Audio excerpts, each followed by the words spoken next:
Hi, and welcome to the Future CFO, a new webinar series that we have just launched here at Rillion. My name is Frida Ahrenby. I'm the Chief Marketing Officer at Rillion, and I'm going to be your host today.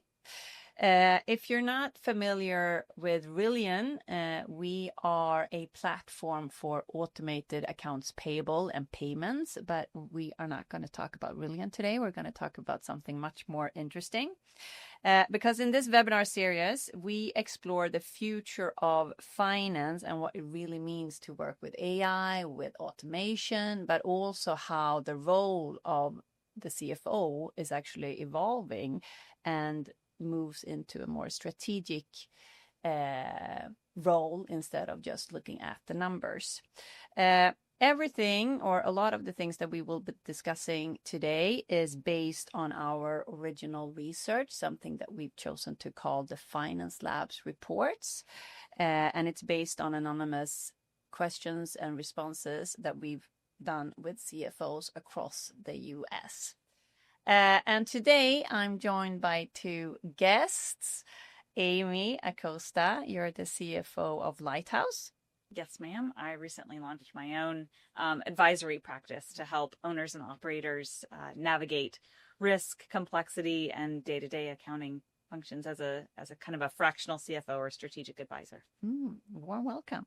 And then Alex Freeman, you're the CFO of Wursta. I've been at Wursta for 2 years. That was my first pure CFO experience of it. I've been a head of finance at Dell and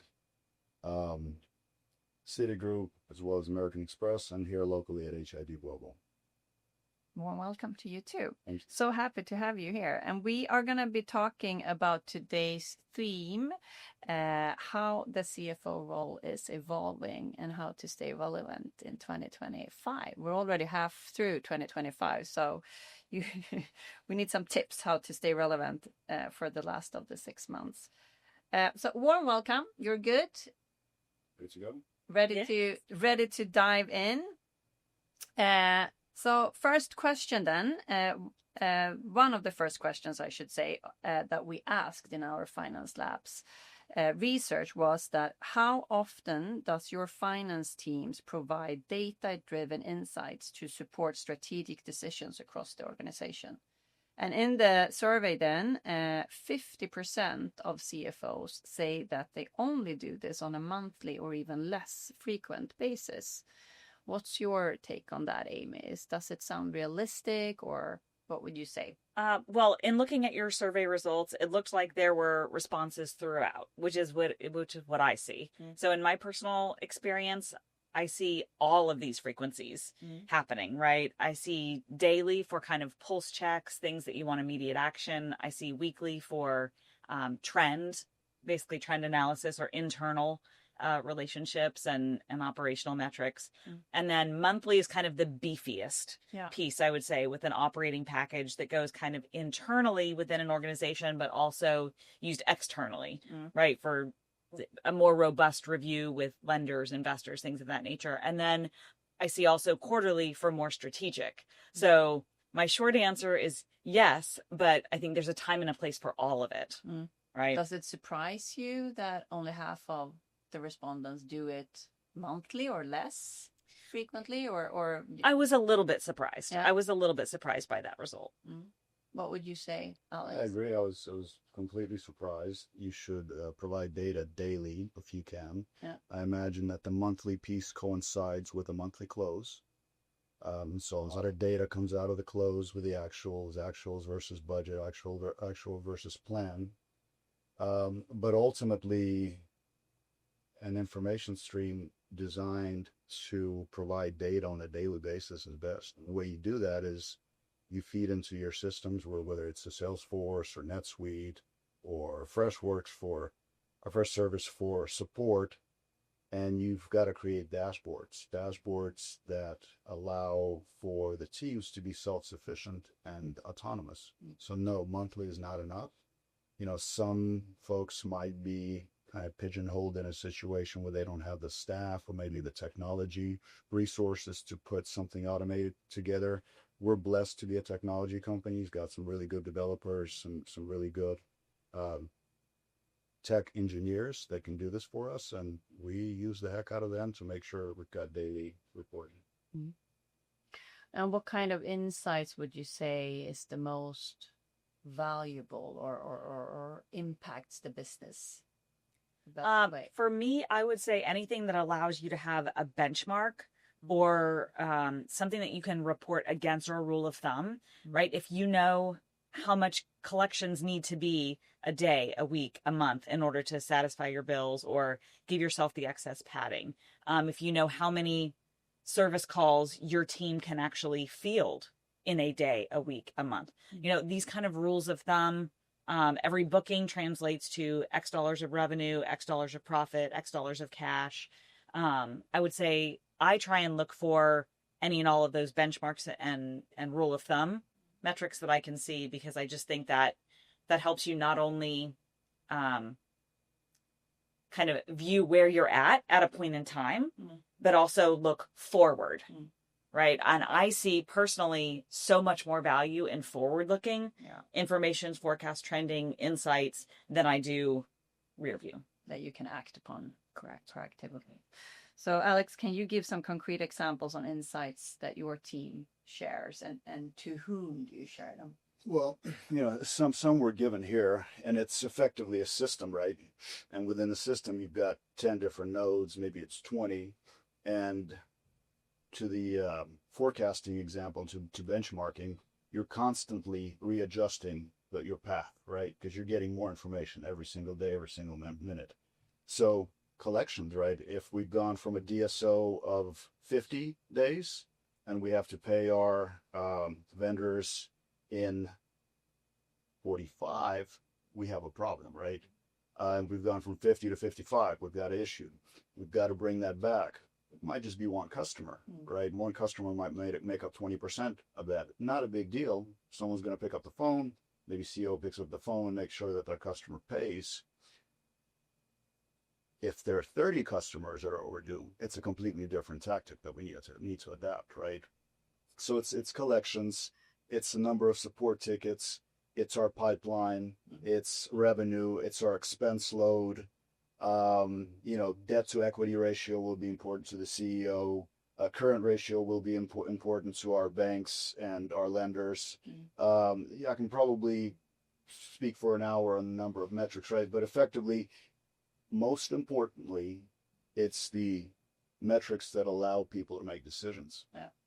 And both tactical and strategic decisions. Like, what am I going to do with this thing today? It better be valuable. We can't just throw data out there for the heck of it, because it's information overload already on the personal side. And when you get to it on the professional side, it's overwhelming. So we have to select what is required. A lot of the requirements are actually driven by the customer, the internal customer, whether it's sales, marketing, the service team. The service team wants to know their utilization by department. Are we utilizing our resources appropriately? So there are very many things that we would look at from a driving the strategy perspective. And apart from the CEO, that I'm guessing you have a close relationship to, who I mean, you touched upon it. Who else in the organization do you work really closely? So Matt Wursta is the CEO. We have an ELT, about 5 individuals. We have some in leads expansion, marketing, professional services, sales. So those are your more direct contacts. With my team, what I try to do is I try to assign a person to a region or to a leader, not an ELT leader, because you've got CEO, you've got ELT members, 4 or 5 of those. You've got another 10 folks that are leaders across the board. Maybe it's head of HR or head of legal or sales leader. I try to connect one of the finance individuals, finance or accounting, to those other leaders so that they don't have to go through me. Again, back to the autonomy point. Everyone knows where to go. That's right. And would you say, Amy, there are any challenges like to gather these insights in a reliable way? Yeah. What are the biggest ones?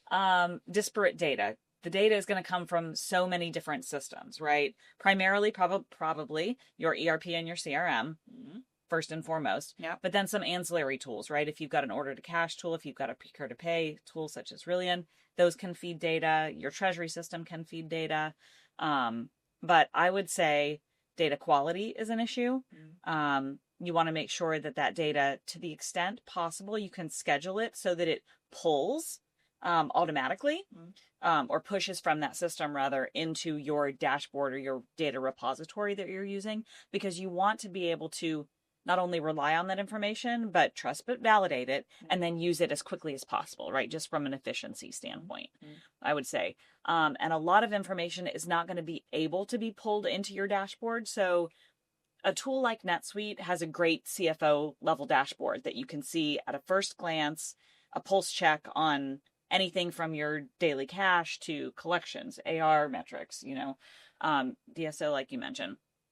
So you can look at all of these things, but in other routes, I've worked at global organizations where you want to have a pulse check on foreign currency rates, right? So that may be you flagged Oanda or some other tool, and that's just one of your bookmarks that you log into in your first 10 minutes on the clock every day, right? To pulse check those things, right? So it's getting into a pattern of looking at those daily, weekly, monthly, and quarterly items. And then I would say mapping out where the data is coming from, the credibility, the quality of that data, and then how it can be aggregated into a dashboard tool, whatever, that can be shared, right, by multiple parties.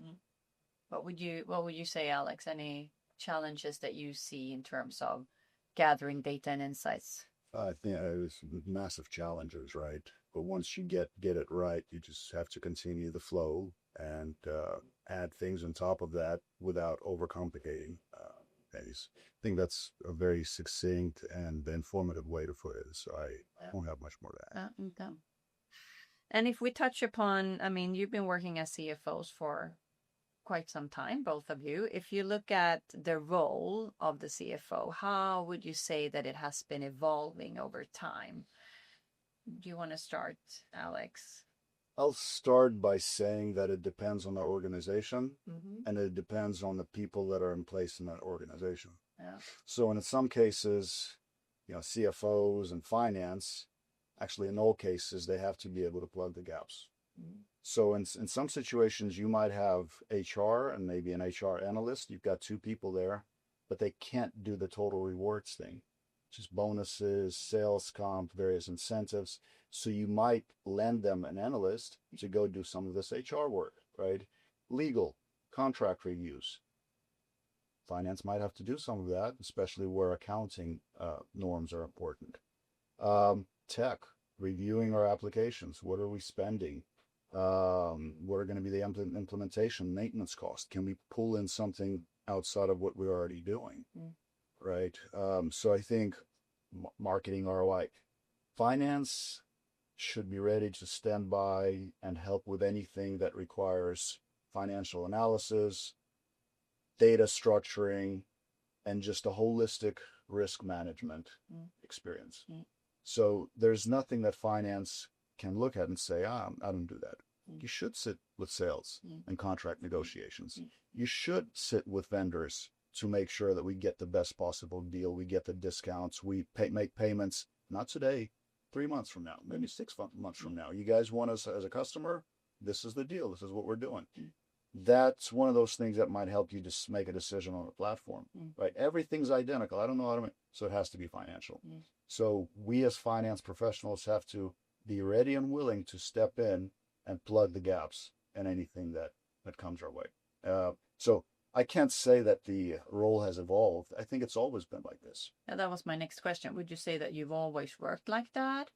I have always been ready. I've worked my way up from an analyst to a role, a finance leadership that I'm in today. And very rarely could I say, it's not my job. No, just about for anything. I've been in situations where I had to sell. I had to sell the company. I had to sell the product. And, I was a right-hand person for a sales leader. As I said, I was head of finance at Dell for a region. The general manager was my boss. I was his right-hand person. And we would go to our distributors and the partners and we would sell our products. And we'd come out there. He's doing 70% of that work. I'm doing 30% of the selling work, making sure the terms are in place. But ultimately, it's a collaborative experience, always. What's your take, Amy, on the role for sure. of the CFO? Is it more strategic today than it was before, or what's your...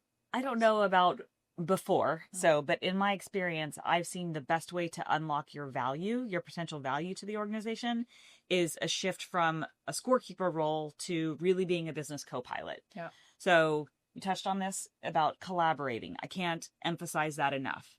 Asking questions, building the rapport, the trust with your fellow executive leaders, because it's got to be a culture of shared risk taking, shared strategy. If we're going to take that dollar of the organization and invest it and measure that ROI, we need to all be aligned, right, on what is the goal, what is the strategy. Let's spend wisely, right? That fiscal responsibility is really shared.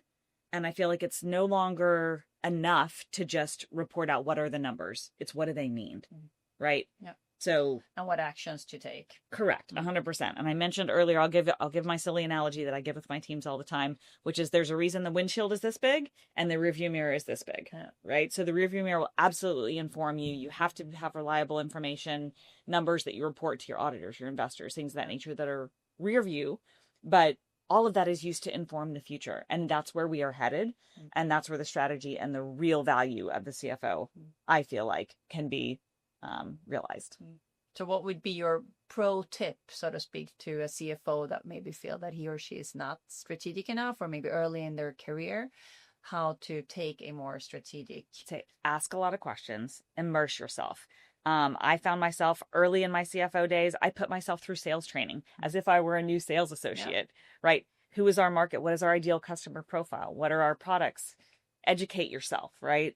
Learn about what is the marketing funnel? What are all of the acronyms? The only dumb question is a question not asked. No one's going to fault you for asking more questions to try and learn more about your business, the offering, because you never know when the opportunity is going to present itself.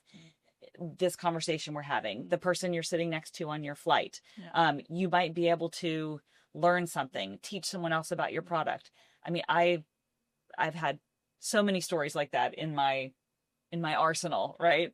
But bringing that intellectual curiosity every day to every meeting that you go, that would be my best piece of advice. I'm laughing because it reminds me of our own CFO, and he asked me when I just joined the company, saying like, okay, I need to sit down with you and I'm going to ask you a lot of stupid questions and you have to tell me all the acronyms and what do they mean and why. And then we had like a 2-hour sit down where he just pumped me with questions on all of this. So Love yeah, it. I agree with you. So Alex, what risks do you see if a CFO is not necessarily doing what we're talking about here and sort of staying into the grits and into the numbers only? Well, I mean, it's like a myriad of risks. But I would say if we're talking to the CFOs out there, if you're not being asked questions and you're not being invited to the table, then you're doing something wrong. It's not just like we said, you've got to ask questions with 100%, like of notes on that. But also you want them to ask questions. Like you've got to be relevant and you've got to build credibility.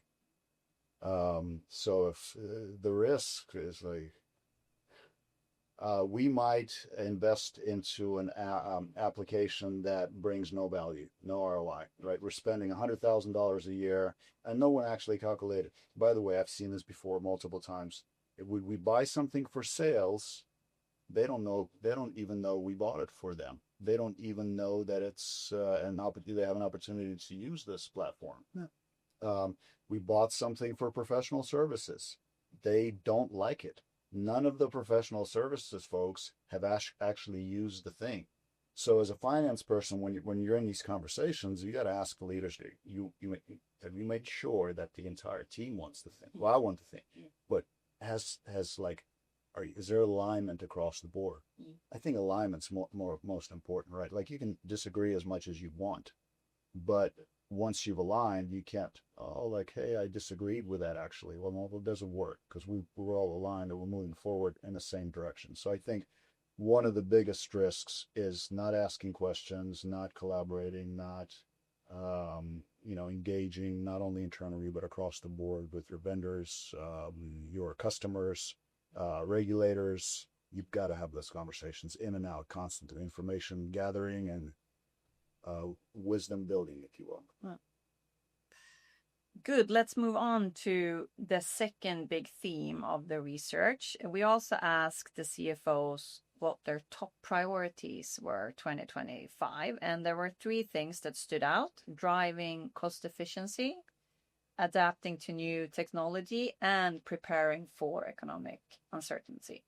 So if we start with cost efficiency, what's your take, Amy? Is that an area that you are focused on? Or for sure. For sure. So I feel like in today's environment, right, we are an inflationary economy.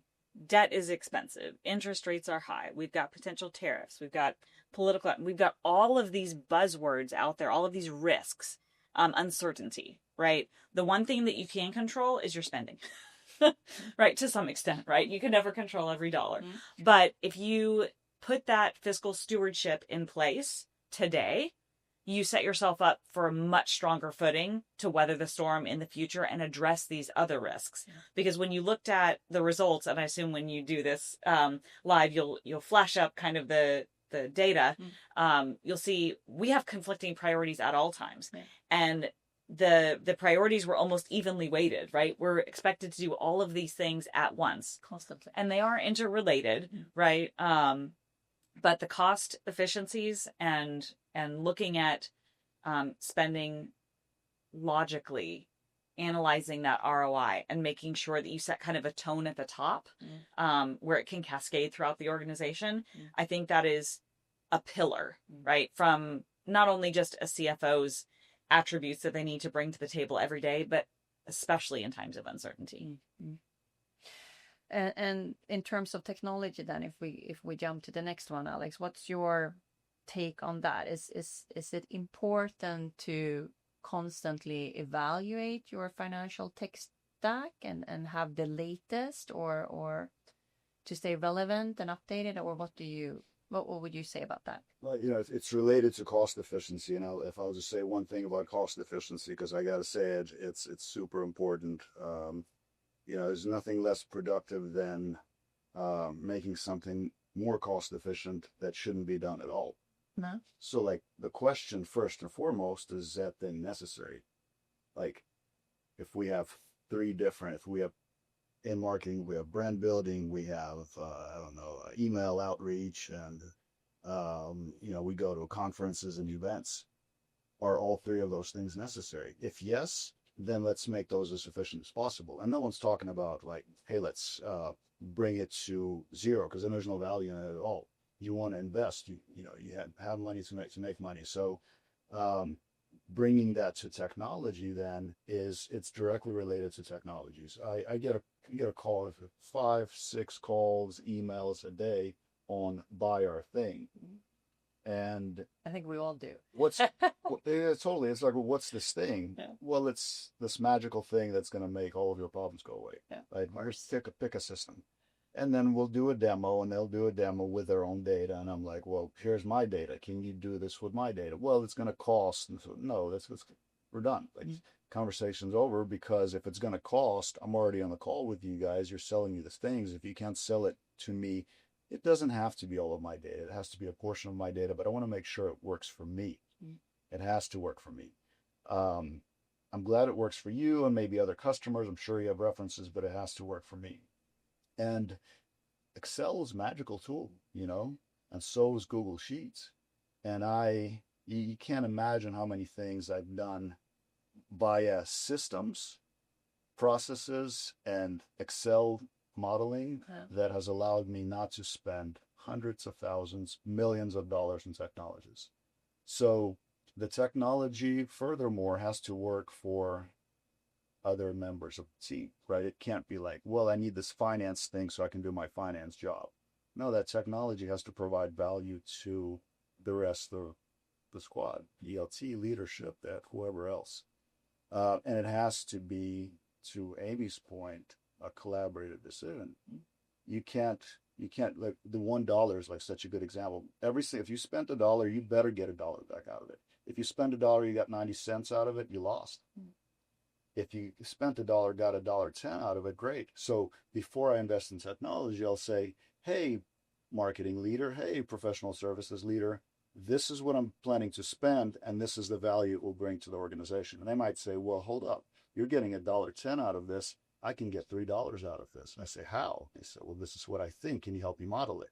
Sure, here it is. You're right. It wasn't 3, but it was 250, which is still better than the $1.10 that I'm getting out of it. So it's a funnel, cost efficiency, technology, everything's a funnel. And then you got to make the right decision as best as possible. And the only way to do that, going back, is collaborating, aligning, and communicating with people. And what would you say, Amy? How do you stay updated in terms of the financial tech that you and your team are using yourself to make sure that you have what you need? For sure. I would say the pace of innovation is beyond rapid, right? So especially with the advent of AI, I know we're not there yet, but all of the features and functionality within all of the primary enterprise tools continues to evolve and grow. And I find oftentimes there's a roadmap of a feature coming out that will completely allow us to get rid of another ancillary tool, right? So there's some convergence happening in the technology that I want to stay abreast of. I'm trusting on my peers, my networking. I belong to the CFO Leadership Council here in Austin. Accounting firms, professional services firms, they all have webinars, events. Yes, the constant inundation of things into your email with new products and ancillary tools, similar to Rillion and some of the others that are out there. They truly are value providing, but a good system can't fix a bad process. So you really need to understand all of your critical processes, work them backwards, right? From your desired end result to how it's working. Fix your process first, make sure it's lean, that people are educated, you've got your system redundancies or whatnot, then pick a system. Don't rush to go grab a new shiny thing, right? Do your research, would be my advice, right? And then you don't want to overcomplicate that tech stack, right? Keep it simple, KISS method, right?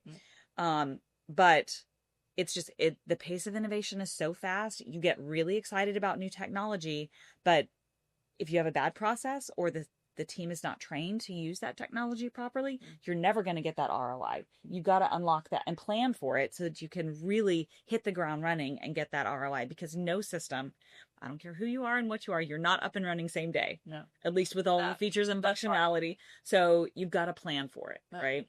So what I'm hearing is that you're more or less evaluating and looking into new possibilities in terms of ongoing basis. Yeah, ongoing.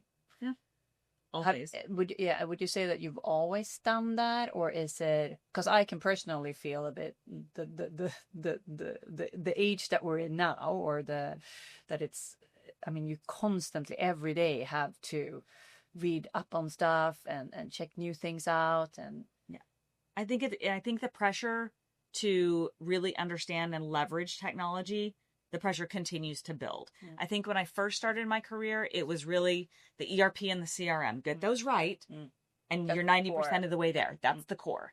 And to some extent, I think that is still true, but you didn't have all the bells and whistles. There were not separate plug-in tools for billing automation, subscription management, vendor management, the advent of AI using it to categorize and pre-map things, right? All of this is headed in an amazing direction from an efficiency standpoint. And provided we can unlock the value of it, fantastic, right? But get your foundation right, and then look at what are all of these ancillary tools. Xander made some great commentary around there are definitely tools out there that are used differently among different parts of the organization. There are enterprise tools like productivity tools, connectivity tools. Everyone needs to, wherever possible, align. Right? If we can all agree on Zoom or Teams, let's pick one, not have three, right? If we can pick on a scheduling tool, a note-taking tool, a Kanban tool, a productivity tool, tickets, Jira, all of these systems are out there. But if you're paying for 4 different systems, at some point, someone's going to ask the question, should we pay for 4? Can we cut that in half and only pay for 2? Or ultimately, can we converge and get to 1? right? Back to Because cost efficiency. correct. Yeah. Because when you've got disaggregated purchasing, right? You have people that'll put something on a corporate card or put it on their personal card, submit for reimbursement, and all of a sudden you have 4 different professional ChatGPT subscriptions, 3 DocuSign subscriptions, 2, and it gets unwieldy fast. Wow. Yeah. It I was get it. not just looking at our invoices, like it's all over personal cards, it's all over, and then once it's all said and done, you've got all these things of which you might need just 50% of those. Yeah. That The reality. I've stepped into that before, and Yeah. it was not fun because it becomes near and dear to the person. They've been using this forever, and then it's hard to rip that away. Whereas if in the very beginning you had the funnel, then they would not have had a choice. But so one of the things that we do is before someone buys software, they're supposed to fill out a form, right? And then we look at the foundation, and if that request aligns with the foundation and other people need it, we say yes, and it's not, but if it's something that is disruptive to the rest of the team, because they might produce something from that application that doesn't align with, and they're like, well, you need to learn this. So no, we have the foundation, now build off of that. Absolutely. And I would add to that. So having that level of governance, I'm glad you brought that up, is paramount to the process and really understanding and leveraging, unlocking back to the power of the CFO. Once you have that conversational, trusted relationship with your other ELT, other executives, they and their teams, before they go hit the button to buy something, there maybe you're big enough to have a delegation of authority, maybe you're not. But even a casual pick up the phone and call a conversation. What should I be looking for, asking for? Can I do a 1-year commit, 3-year commit? How do I think about upgrades and support and an annual price increase? And the CFO can review that contract and really eke out the best benefits to the organization, rather than this kind of disaggregated procurement angle where somebody's chasing the latest shiny thing, right? So if you have that relationship established with the CFO and they've kind of gotten their fingers in, right, in all of these conversations and negotiations, then we're not buying shelfware, things we don't need. We're not double, triple buying redundant software programs across the organization. And we're getting the most powerful economic benefit of that contract, of that relationship. That's great. I love that shelfware. I'm definitely going to use that for the next couple of weeks. Okay, but let's talk about AI then, because that's a new shiny thing, isn't it? That sure is. According to our research, over 40% of CFOs say that they plan to implement some form of AI technology in 2025. What's your take on that, Amy? Oh, I would say, even if you think you're not in it, you're already in it. Yeah. So it's already pervasive in your search engine results. It's pervasive in whatever your banking treasury tool is. Your ERP, undoubtedly, any of these plugins, they're all using it to some extent. They have their own version of an AI, whether it's generative AI, agentive AI, all these buzzwords, right? They're using some aspect of it. So whether or not you care to admit that it's already come into your organization, it's already there, right? But the comfort level, I think the most practical application is people think about ChatGPT, right? Version 5 got launched very recently, right? So I feel like, at least in the accounting and finance organizations I have walked into, you have some generation gaps, you have some fear. The level of AI acuity, you got a pretty wide range, right? So you want to be as progressive as possible, obviously, to learn, embrace, and practice. But if you are thinking that you're going to be able to get by without getting familiar with it, no, I don't think you can be an effective CFO or an effective executive in today's business world, right? Yeah. And would you say, are you already working with AI within your finance function? We're blessed to be. We're blessed and cursed in that way, right? Because we're a Google shop. So as soon as Gemini came out, and every time a new version of Gemini comes out, we actually get it before the customer gets it. Yeah. So we get to experiment. For a couple of months ago, we had a weekly session with our finance team. And what we did is we did external research on how AI is being used in and my finance. Yeah. We also leveraged our engineers and our tech collaborators, so to speak, to find out. We would say something like, hey, here's a manual process that we have. Here's all the data. How can we automate it? How can we use AI? And over a period of about 2 months, we consolidated a lot of our processes. Let me give you a specific example. I had a person that moved from an accounting to a FP&A role, and what we would do is we would take a NetSuite P&L, just extract the file, push it into Gemini, then use Canvas to extract and build a deck out of that. Now, of course, you can't then take that and be like, here's what it is, ALT, because there's mistakes galore, and like the logic and the insights, all of what finance should be adding to that. But it allowed us to create, a 15-page deck, which we then spent another 30 minutes massaging into a final product. Whereas just before, it might have taken us 3 or 4 hours to build a deck out of their P&L from NetSuite. Another example where it's, just literally yesterday, we want to build a sales compensation dashboard. So we have data, it comes out of Salesforce, there's a data repository. We know how to build a dashboard to where salesperson goes in there. Here's my plan, here's my commission rate, here's how far I am to that particular goal. And then we have an engineer on that call, and he's like, well, I can actually build an AI tool around that to where a salesperson goes in there and types stuff in, and it's not in the dashboard format. It's just a response mechanism, right? Like how much more revenue should I book to hit my goal? If I book $3 more million, how much will I get in my regular commission rate? How much of that will be an accelerator? If I have a pipeline of X in Q4, how much of that should I reallocate to Q3 to make sure that I hit my goal, but at the same time, don't go to the point where my accelerator's flattened out? So the sales play all of these games anyways. Don't waste give them a tool to facilitate what they're going to do anyways. And if you do that, they're wasting less time on admin and selling more. Always be selling. Any concrete examples from your side, Amy? I like that how use you're case. using AI. When I was thinking about, preparing for our conversation today, I was thinking about start small. So I was thinking more along the lines of where can I encourage people to start, right? Build their security, build up their safety. And a lot of times, correct. A lot of times that's just changing your daily practice where instead of going to Google as your primary search engine, pull up one of these AI tools such as ChatGPT and run your search there. Just get in the practice of using these tools, because the prompt writing is a muscle. You have to work it. You have to give it, act like a CFO. This is your context. This is the background. This is what I'm trying to solve.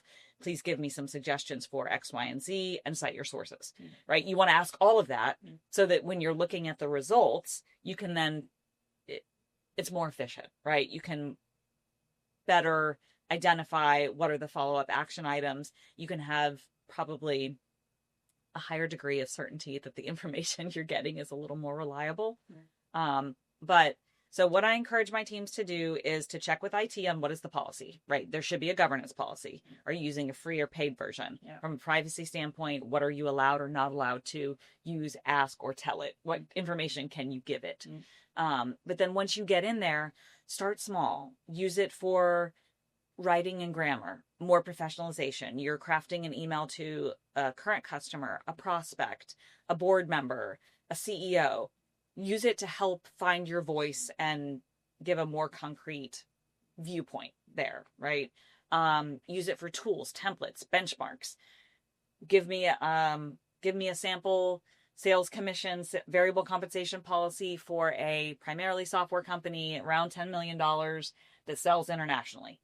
It'll pop you out a template. It's easier to edit than to create, right? So it'll help give you some of these backup processes that you can use to be more efficient in your day-to-day. But it takes practice. It absolutely takes practice.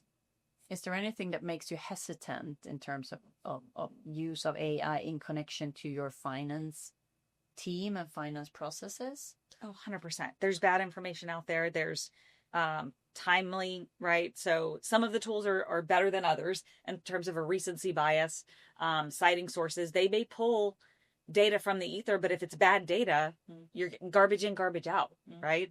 I'll give you a silly anecdote. My 18-year-old son just recently went off to college. He was looking to make some chicken thighs in the air fryer. He asked ChatGPT how to do this, whatever.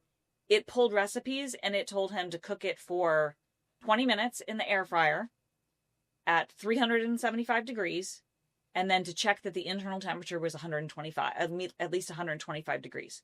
First of all, there's no mention of, is this boneless, skinless? What kind of chicken is going in there? Who knows what that temperature means? But 125, that's a recipe for salmonella. Like, it's garbage in, garbage out. So that's not a business use case, but that's just to tell you. And when he said, what is the site, the source, it leads you to a fitness influencer who posted that result with, a number of ratings that could have been bots. It could have been fake ratings, right? That were driving that information. So trust but verify, right? Absolutely. There's bad information out there. So be careful when using it for modeling some of the more robust potential use cases in the office of the CFO. But some of the lower risk, benign things, I think you're better suited to start learning to use the tools on these kind of lower risk use cases. What would be your last tips, Alex, in terms of financial teams or CFOs that are just at the beginning of AI and exploring? Like, how do you get started? Well, I mean, to Annie's point, we don't have a choice. This is the future. This is the now, actually. And there are at least 3 points of contention, right? It's cost. You can do it freely. A lot of free versions out there. It's capacity. And someone might say, well, I don't have time to learn this thing. Well, you better, because that's the now, that's the future. But at the same time, you can use your current capacity to create so much more capacity. Like spend an hour today, you're going to get 2 hours back every day after that. And the third one's mindset. Mindset's the tough one, right? Like I'm entrenched.